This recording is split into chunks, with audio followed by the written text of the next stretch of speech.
L'image de l'islam en Occident et en France en particulier n'est sans doute pas aujourd'hui excellente parce que l'opinion confond l'islam en tant que religion et culture, d'une part, et le comportement de certains musulmans. C'est à Cordoue, ancienne capitale de l'Andalou musulman, que se trouve la clé du mystère de l'attirance de milliers de Français pour Mahomet. Au bord du Guadalquivir a été installée une fondation de l'islam andalou, avec l'aide notamment de riches mécènes arabes. Cette fondation est aujourd'hui dirigée par Francis Lamand, président pour la France de l'association Islam et Occident, professeur de droit coranique au Koweït.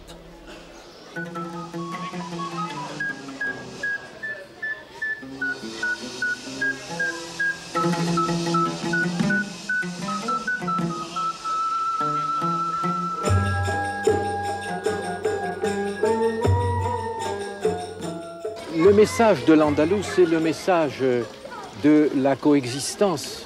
Et jamais un tel message n'a été aussi actuel dans un monde aussi convulsé que le nôtre.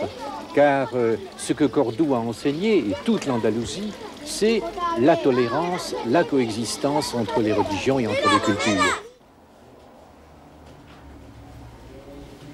L'image de l'islam en Occident et en France en particulier n'est sans doute pas aujourd'hui excellente parce que l'opinion confond l'islam en tant que religion et culture, d'une part, et le comportement de certains musulmans, comportement qui peut impressionner défavorablement l'opinion à la fois française et occidentale.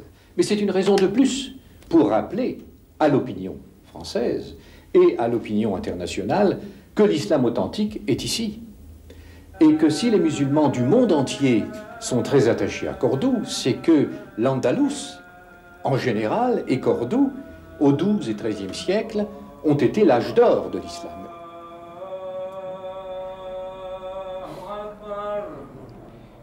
Il y a 1 milliard de musulmans dans le monde.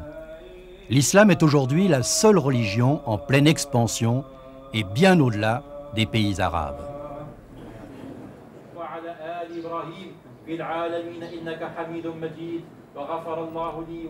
En France, les conversions à l'islam se multiplient dans tous les milieux.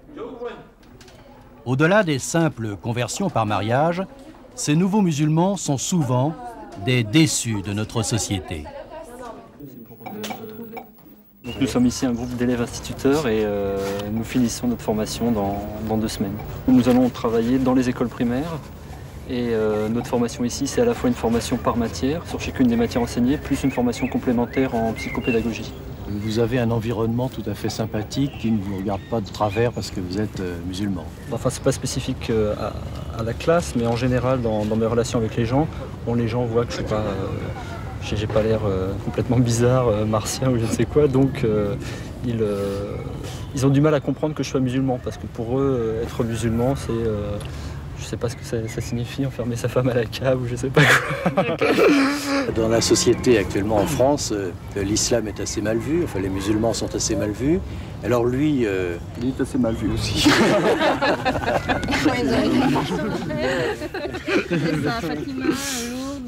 Non, mais en fait, à l'origine, moi j'étais catholique romain jusqu'à l'âge de 20 ans à peu près.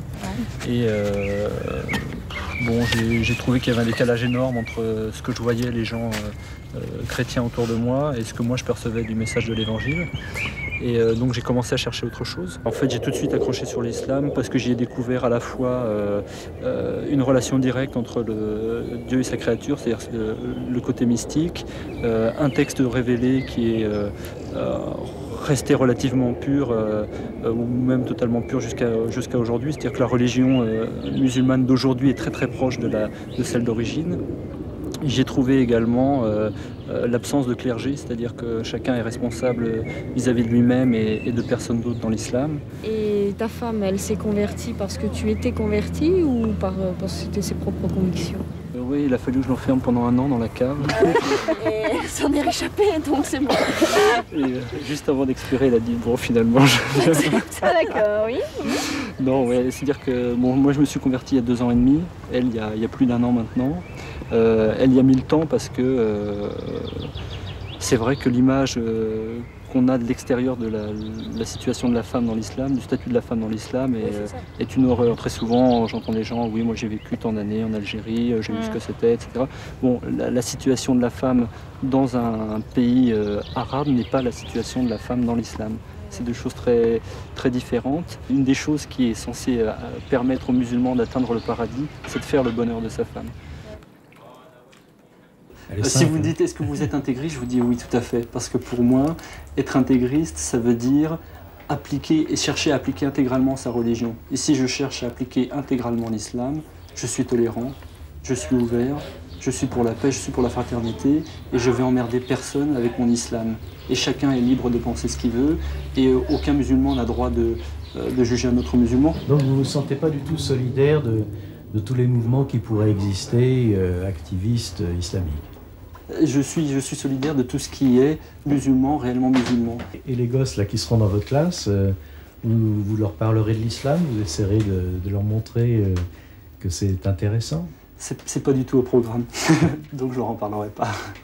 Et si dans votre classe, il y a des filles qui viennent avec le voile, vous allez les gronder, non? Je ferai a priori ce que me demande l'État. Si l'État m'oblige à lui enlever, je pense que c'est moi qui partirai. Si l'État m'ennuie pas, je l'ennuierai pas elle non plus. Et je crois qu'on a fait de l'affaire du foulard une énorme affaire, mais des affaires, comme il y a à Creil, il y en a partout, tous les jours, et ça se règle sans aucun problème dans la plupart des cas. Et votre femme n'est pas là? Non, elle travaille. Mais elle devait venir. Oui, elle devait venir pour répondre à vos questions, mais elle craint que si elle parle de l'islam et qu'on sait en fait qu'elle est musulmane à son travail, elle perdra sa place. Alors je ne sais pas dans quelle mesure c'est réel, mais de son côté c'est une crainte réelle en tout cas.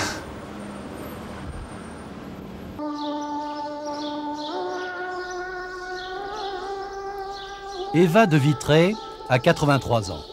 Docteur en philosophie, sa thèse avait pour thème l'islam. Elle a dirigé le service des sciences humaines du CNRS. Elle a été chargée de mission en Iran, au Pakistan, en Turquie, professeure à l'université du Caire. Elle s'est convertie à l'islam il y a 37 ans.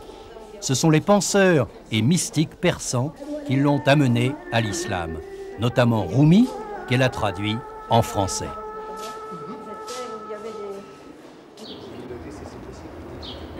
Ce sont ces grands penseurs que j'ai découverts à partir de Rumi, à partir d'autres aussi, à partir d'Iqbal, de Rumi et puis de Razali et de tous ces grands penseurs à l'époque complètement ignorés en Occident, qui m'ont fait découvrir un islam fondamental qui n'a absolument rien à voir avec l'espèce de caricature que nous voyons aujourd'hui, qui est le produit d'un amalgame entre le socio-culturel, le politique et les fondements même de la spiritualité musulmane. Oui, parce que vous détestez ce qu'on appelle les intégristes, les mollahs et tout ça, quoi. Qui les aiment. Ah ben, eux, ils s'aiment déjà eux-mêmes. Peut-être, malheureusement, disons. Et puis ils sont suivis aussi, il y a beaucoup de gens qui les suivent. Je veux dire que c'est très réducteur. C'est très réducteur, c'est une grande pensée extrêmement ouverte. Par exemple, nous parlions du Masnavi, ces dernières parutions de l'œuvre de ce très très grand poète et penseur et mystique Rumi qui vivait au XIIIe siècle, qui d'ailleurs, ici, j'ouvre une parenthèse, songez que ce penseur, qui vivait donc au temps de Saint-Louis, parlait de la fission nucléaire et de ses dangers, savait qu'il y a 9 planètes, ce que nous savons depuis 1930, parlait même, c'est encore plus étonnant, parlait de la répercussion de vibrations opérées par un homme, effectuées par un homme qui touche quelque chose sur cette planète, et qui répercutait, disent-ils, dans des systèmes solaires appartenant à des galaxies non encore découvertes. On croit rêver. C'est tout de même 5 siècles avant Galilée. Et nous trouvons tout cela dans ses œuvres.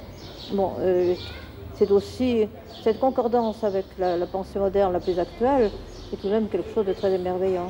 Et ça vous a complètement fasciné? C'est ça, ça m'a émerveillé. Ça m'a émerveillé cette préscience des découvertes les plus extraordinaires de la science moderne. Ce qui est aussi extraordinaire, c'est que Béjart, donc, a lu vos traductions des poètes et des mystiques persans, et il est venu à l'islam en lisant vos traductions. Tout ce que je peux vous dire, c'est qu'il a lu par hasard, entre guillemets, ma traduction des Odes mystiques de Rumi, et qu'à la suite de cette lecture, il a fait une série de rêves qu'il a consignés dans un livre qu'il m'a très gentiment dédié et qui s'appelle L'autre chant de la danse. Le dernier rêve qu'il avait fait, qu'il a enregistré, était que la chambre où il était remplie de voix qui sortaient de partout et qui proclamaient l'universalisme de l'islam en disant qu'il n'y a de divinité que la divinité, il n'y a de réalité que la réalité. Et il dit très joliment d'ailleurs, j'étais parti pour une autre musique.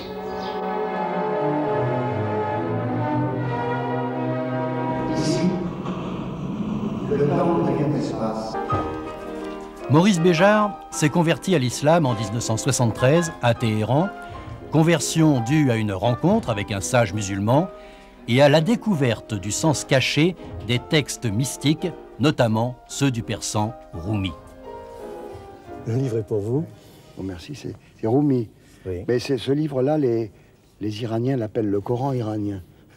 C'est un livre d'un grand poète, d'un grand mystique, d'un grand philosophe et d'un grand danseur. Il ne faut pas oublier que Rumi a fondé l'ordre que nous appelons les derviches tourneurs à Konya, et que Rumi a été l'origine de l'union de la danse, des instruments, la flûte qui est le nez, et tout un univers cosmique, puisque les derviches font une danse cosmique, et un univers cosmique qui est justement un univers d'unité, et où la parole, la danse et la musique se rejoignent.